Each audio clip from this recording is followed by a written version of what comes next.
Sejam muito bem-vindos ao meu canal. Para você que não me conhece, meu nome é Raquel Martins e nesse canal nós falamos sobre salvação, justiça, poder de Deus e muito mais. Então, se você gosta desses tipos de conteúdo, fica conosco e vamos nos alimentar da palavra de Deus. Já pega a sua Bíblia, seu café, não esquece, porque aqui nós estamos para estudar. Então, não fica só olhando, não.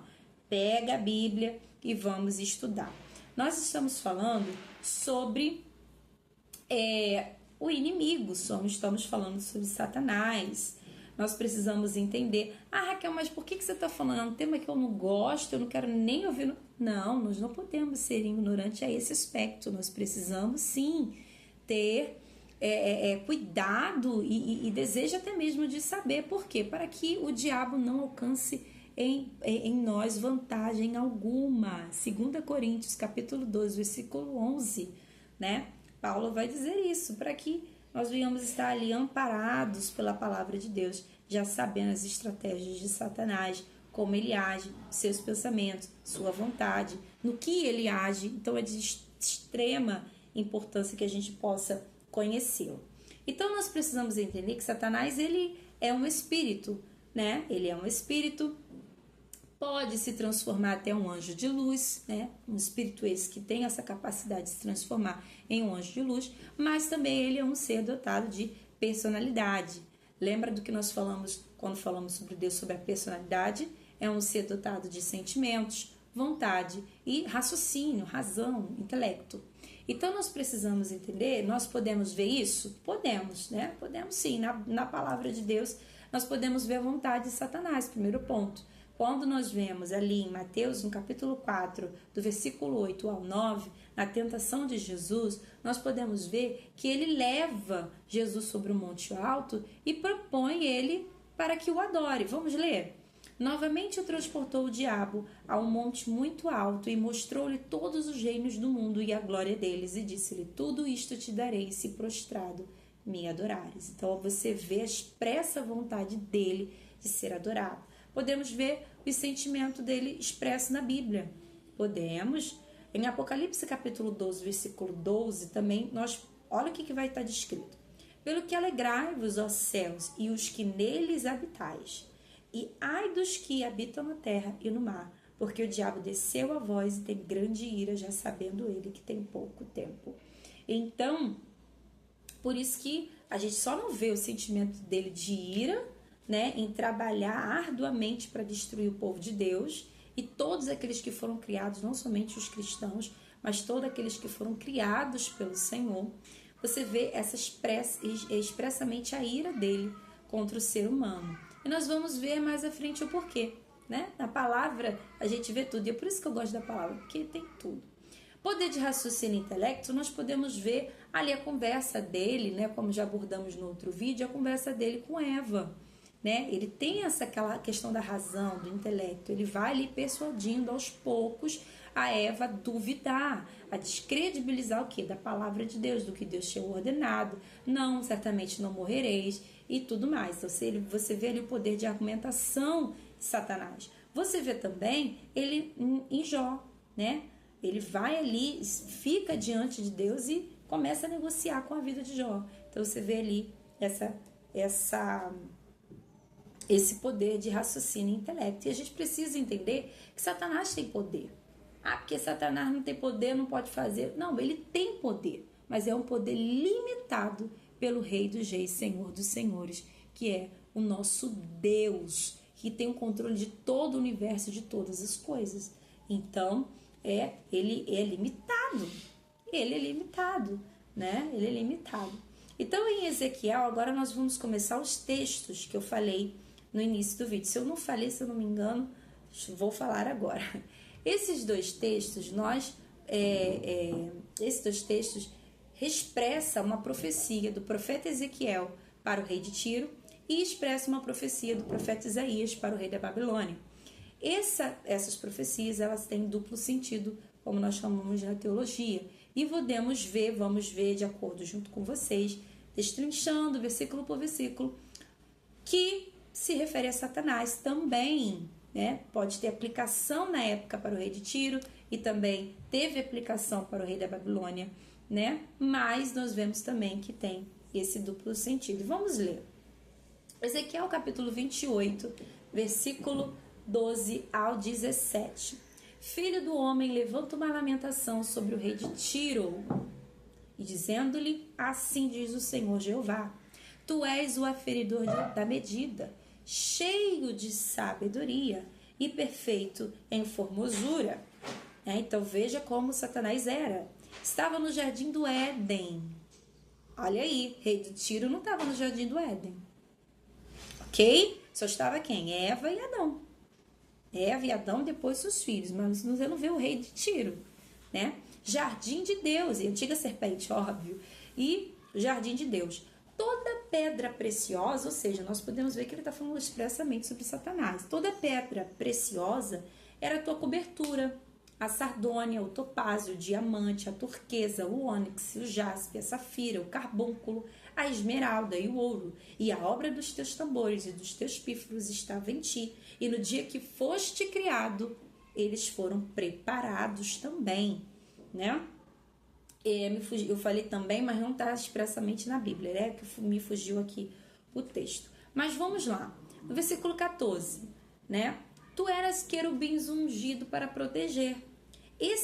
Essa expressão querubim ungido está ligado, né? Nós podemos ver que está ligado, alguns estudiosos acreditam que esteja ligado à questão daquele que conduz. Essa expressão de querubim da guarda, querubim de protetor, está ligado àquele quem conduz, ou seja, como se ele fosse um regente, né? Quando Ezequiel fala que no dia que ele foi criado, os pífaros, os tambores também foram criados juntos para ele, os estudiosos indicam que está linkado isso, como também está descrito em Isaías no capítulo 14, que fala sobre os tambores e os alaúdes. Então indica, não vamos ensinar como doutrina, mas se é indicado, né, pelos estudiosos, que Satanás no céu era regente, né, e era regente da questão da música, dos louvores do céu, né? Nós não podemos afirmar porque nós não temos um material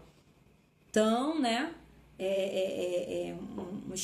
um material, como eu vou dizer, de amparo para a gente fazer essa de um amparo maior para fazer essa afirmação, né? Ensinar isso até como doutrina, mas os estudiosos dizem e indicam que seja isso. Então vamos lá, voltando ao texto. Então essa questão no versículo 14, tu eras querubim ungido para proteger e te estabeleci no monte santo de Deus, estava no meio das pedras afogueadas, né? Na outra tradução, na tradução da King James, está falando, caminhava para cima e para baixo no meio das pedras de fogo. Continuando, perfeito era em teus caminhos, desde que foste criado. Então Satanás era perfeito no caminho dele desde que foste criado. Outra coisa interessante nós vermos nesse texto, o criado, ou seja, né, na matéria da angelologia, que estuda teologia, aí aos estudiosos, que eu sei que tem cristãos, não cristãos, mas aqueles que já tiveram essa oportunidade de estudar mais a fundo, na matéria da angelologia, né, você vê que os anjos foram o quê? Criados. Ele era um anjo querubim, né, protetor, como a Bíblia diz, da guarda. Então nós vemos que ele não é eterno. E isso é um atributo somente vinculado a Deus. Lembra quando nós falamos no outro vídeo sobre Deus e seus atributos, né? Nós vemos que um dos atributos que é incomunicável é da sua eternidade. E o diabo não é eterno, ele tem fim, graças a Deus, e nós vamos ver isso na Bíblia. Então, até que se achou iniquidade em ti. De versículo 16, na multiplicação do teu comércio se encheu o teu interior de violência e pecaste, pelo que te lançarei profanado fora do monte de Deus e te farei perecer ao querubim protetor entre as pedras afogueadas.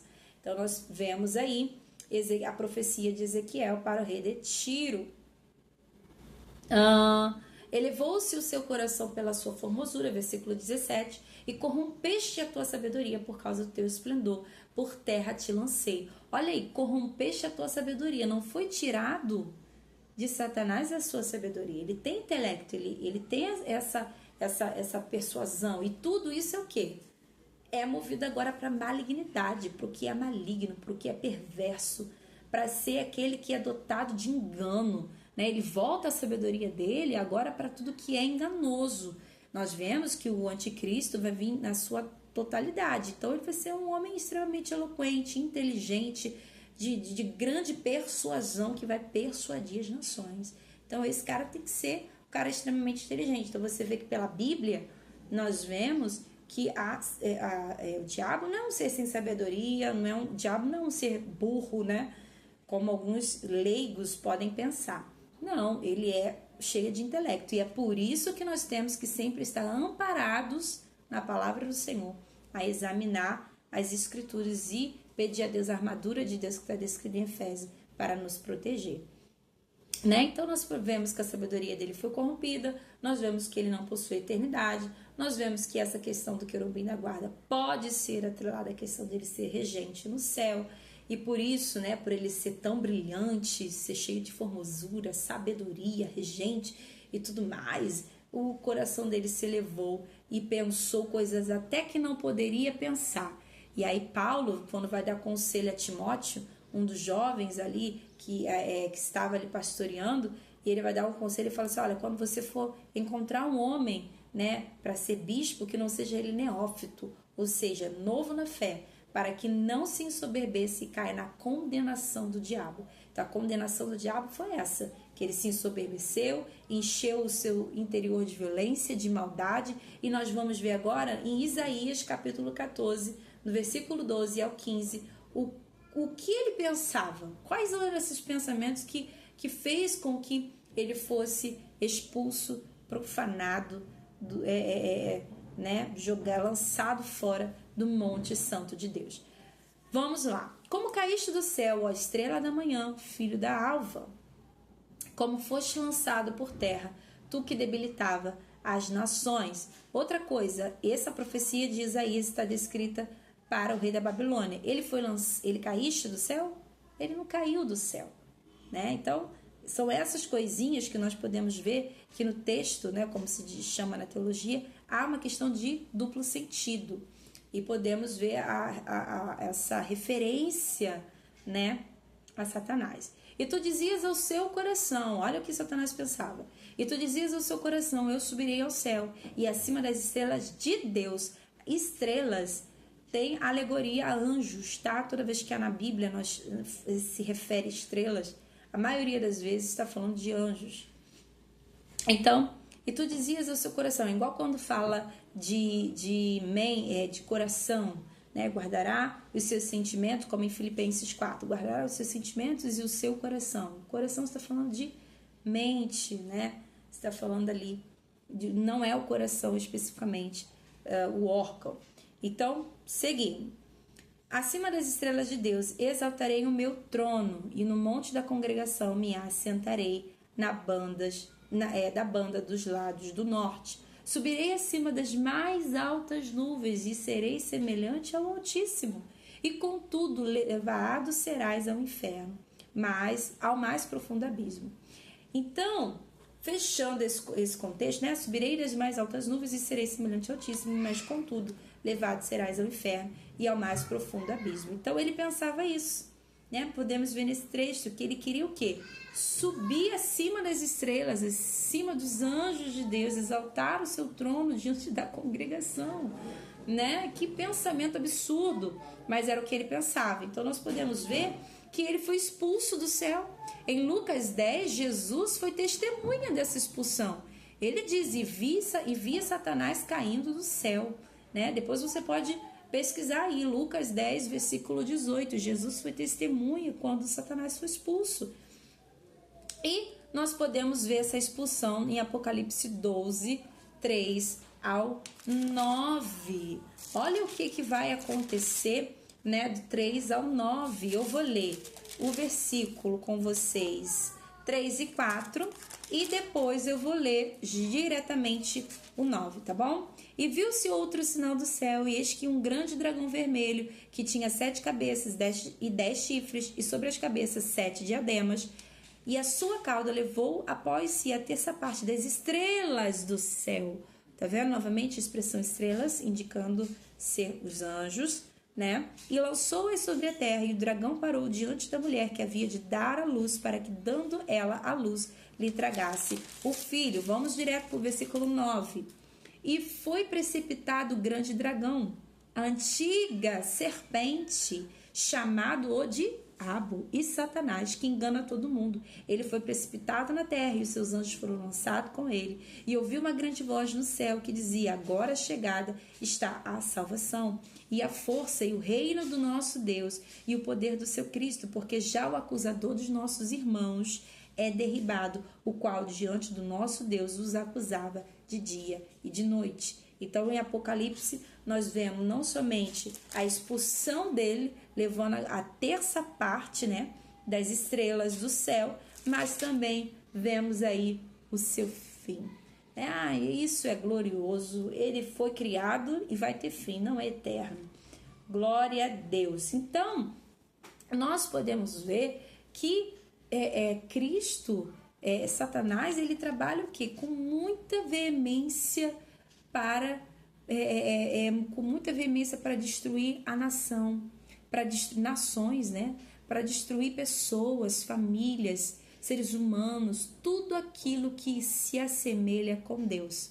Nós podemos ver isso em Gênesis 26, do 26 ao 28. Né? Deus nos criou para sermos semelhantes a Ele, sermos a sua imagem.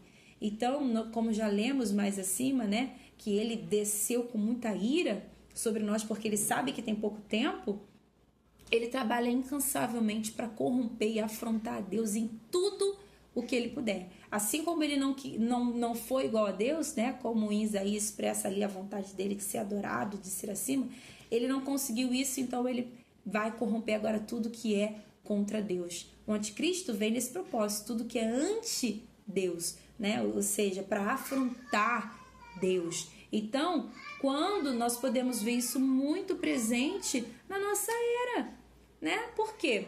Em Gênesis, primeiro eu vou ler o texto e depois vamos abordar essa questão. Né? Em Gênesis 1, 26, olha o que a Bíblia vai nos mostrar. Façamos um homem à nossa imagem, conforme a nossa semelhança, e domine sobre os peixes. Então, façamos, olha aí a trindade em ação.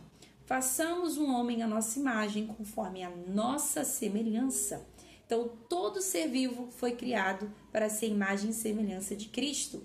E domine, ou seja, para também governo. Domine sobre os peixes do mar, sobre as aves do céu, sobre o gado, sobre a terra, todo réptil que se move sobre a terra. E aí vamos lá. E criou Deus o homem à sua imagem. A imagem de Deus o criou. Parece que é repetitivo esse texto, né? Mas não é não. É para enfatizar mesmo. Macho e fêmea os criou. Então, primeiro propósito, aqui nós podemos entender um pouco da questão da homoafetividade. Eu vou até beber uma água aqui, né? Beba a sua também, que é bom para hidratar. Mas nós vemos muito isso presente na questão da homoafetividade. Por quê?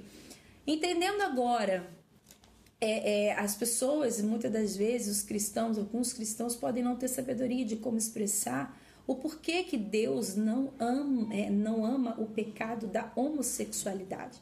Porque Deus não nos criou para isso. Deus criou homem e fêmea, macho e fêmea. Deus criou o original. O original de Deus foi macho e fêmea. Tudo aquilo que foge do original é deturpação. E isso é o trabalho do diabo. Então, é a mesma coisa eu pegar um objeto, eu pegar... Desculpa, gente, que tem as crianças aqui perto do meu condomínio. Ficou sempre brincando, desculpa pelo barulho. Mas espero que não venha interromper vocês. Que não venha atrapalhar o áudio. Mas seguindo, tudo que vem para... corromper, tudo que vem para modificar é deturpação. E o diabo está por trás disso. Então, Deus criou macho e fêmea à sua semelhança, à sua imagem. Então, primeiro ponto, o diabo vem justamente para acabar com a vida do homem. Por quê? Porque ele quer destruir. Deus nos criou para sermos moralmente, socialmente e mentalmente parecidos com ele. em tudo, em toda a nossa maneira de ver, em nossa maneira de falar. Então, por isso que o diabo trabalha para nos corromper nessa questão. Logo depois, ele trabalha também, o segundo ponto que nós podemos ver nesse texto de Gênesis, é que ele trabalha para o quê? Para tirar o nosso governo, o governo que nos foi dado na criação, no original de Deus. Então ele trabalha para o quê? Não só agora sermos deturpados na nossa essência, na nossa identidade, mas também para sermos escravizados. Ele tira o governo e agora quer nos escravizar, para justamente afrontar a Deus e mostrar o que ele faz com aquilo que Deus criou para se parecer com ele. Então a questão da homoafetividade é isso. Nós precisamos entender que esses desejos, esse ímpeto, que, mas eu tenho, Raquel, eu tenho um desejo por uma outra pessoa do mesmo sexo. E aí, o que eu faço com isso? Isso é o desejo, está descrito no Novo Testamento. Paulo fala sobre isso, que isso é uma obra da carne. É um desejo desenfreado da carne, faz parte da concupiscência. E essas concupiscências precisam ser sacrificadas. Elas precisam ser mortas. E se queremos ser discípulos de Jesus, precisamos largar todo tipo de prática, todo tipo de concupiscência, todo tipo de pecado que nos separa de uma verdadeira comunhão com Deus. Então, eu não nasci assim, nós vemos já arqueólogos, né, falando sobre ossos. Eu gosto muito de ver essa questão de historiadores, né, e já foram descobrir alguns ossos da antiguidade para saber se tem como distinguir, né, ver se é macho ou fêmea, e na estrutura óssea você consegue identificar. Então, assim, esse é o original, e tudo que foge daquilo que não é o original é deturpação. Então, o que acaba acontecendo? Uma pessoa que é homossexual, ela é endemoniada? Não estou dizendo isso, que fique bem claro. Mas é um desejo da carne. É um desejo da carne guiado pelo espírito do engano, que automaticamente vai te atrair para o que é errado, para o que é contra Deus. Entende? Então, nós precisamos entender isso. Por isso que os cristãos, né, deveriam ter mais cuidado, né, com a sua fala, mas precisamos deixar claro, Deus ama o pecador, ele não ama a prática do pecado. Então, sim, Deus ama aquele que vive na prática da homossexualidade, mas ele não vai aceitar que você continue nesse tipo de prática. Jesus vai dizer, aquele que quer ser o meu discípulo, negue a si mesmo. O que é negar a si mesmo? É negar tudo que está em nós, todos os nossos desejos. E Paulo vai destrinchar isso. A concupiscência dos olhos, a concupiscência da carne, nossas vontades, desejos, todos os nossos, né? Tudo que há em nós. E a soberba da vida, o orgulho, a vaidade. Tudo isso precisa ser crucificado para que Cristo reine em nós. Então, se Jesus vai dizer, se você quer ser meu discípulo, negue-se a si mesmo. Tome sobre si a sua cruz. Às vezes a cruz de um é um cigarro que ele tem que negar todo dia o desejo de... Até que um dia aquilo não mais, né? Eu já fui liberta de tantas coisas que no início eu deixei com muita dificuldade e hoje eu vejo, graças a Deus, pelo contrário, eu agradeço a Deus que hoje eu tenho essa liberdade e sou livre de não ser mais escravizada. E assim como ele fez na minha vida, ele quer fazer na sua vida.